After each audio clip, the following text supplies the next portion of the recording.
আচ্ছা উপস্থাপনাটা শুনি।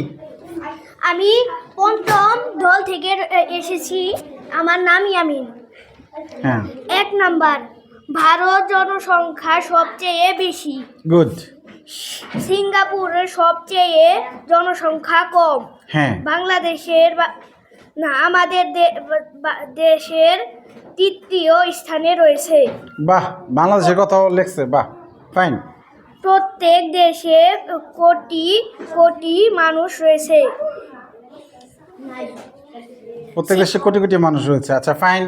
সিঙ্গাপুরের জনসংখ্যা মাত্র 48 লাখ। মানে হ্যাঁ, গুড, ভালো হয়েছে। হ্যাঁ, 6 নাম্বার, বাংলাদেশের অন্যান্য দেশের থেকে চেয়ে কম, তবে সিঙ্গাপুর মাত্র 58 জনসংখ্যা। সিঙ্গাপুরে মাত্র 48 লক্ষ জনসংখ্যা, এটা লিখছো? জি স্যার। আচ্ছা, তালি দাও, তালি তালি।